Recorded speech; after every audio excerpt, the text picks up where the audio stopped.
اسی مسئلے کے ساتھ ملتا جلتا مسئلہ یہ بھی ہے کہ کسی بچے کے طرف اللہ رب العزت کا حکم صلاۃ و صوم کا یہ کب متوجہ ہوگا؟ یعنی ہم کب کہیں گے کہ یہ بچہ اب نماز پڑھے گا، روزہ رکھے گا؟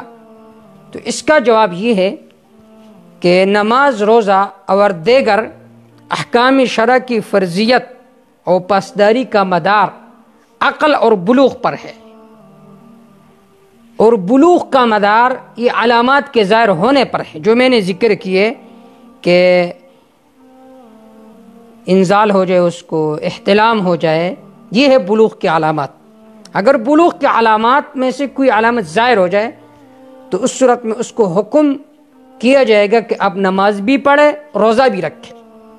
لیکن اگر بلوغ کے علامات میں سے کوئی علامت ظاہر نہ ہو تو پھر اس صورت میں جب 15 سال اس کے مکمل ہو جائے قمری اعتبار سے تو پھر اللہ رب العزت کا حکم صلاۃ و صوم کے اس کے طرف متوجہ ہوگا۔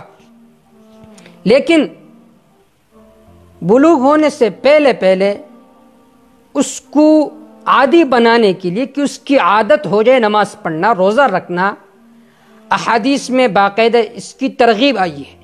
حدیث پاک میں آتا ہے کہ جب بچہ 7 سال کا ہو جائے تو انہیں باقاعدہ حکم کرو نماز پڑھنے کا، اور جب 10 سال کا ہو جائے تو اس صورت میں نماز پڑھنے کا حکم بھی کرو، اگر نہ پڑھے تو ان کو سزا بھی دے سکتے ہیں اور ان کا بستر بھی الگ کرو۔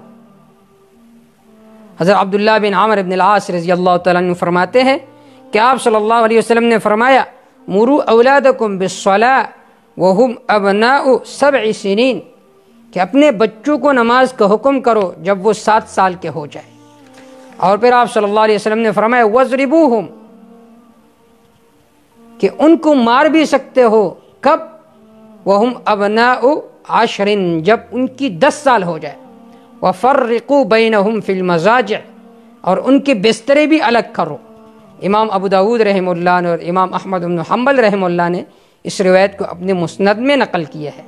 تو حاصل و خلاصہ یہ کہ اللہ کا حکم تو متوجہ ہوتا ہے بلوغ کے بعد، لیکن اس کو عادی بنانے کے لیے کہ نماز پڑھنا اس کی عادت ہو جائے تو حکم یہ کہ 7 سال سے نماز کا حکم دو ان کو، اور 10 سال پر اگر نماز نہ پڑھے تو ان کو مار بھی سکتے ہو۔ لہٰذا والدین کو چاہیے کہ اس حکم میں بھی غفلت نہ کریں، اگر غفلت کریں گے تو اس وجہ سے وہ گناہگار ہوں گے۔ واللہ تعالی اعلم بالصواب۔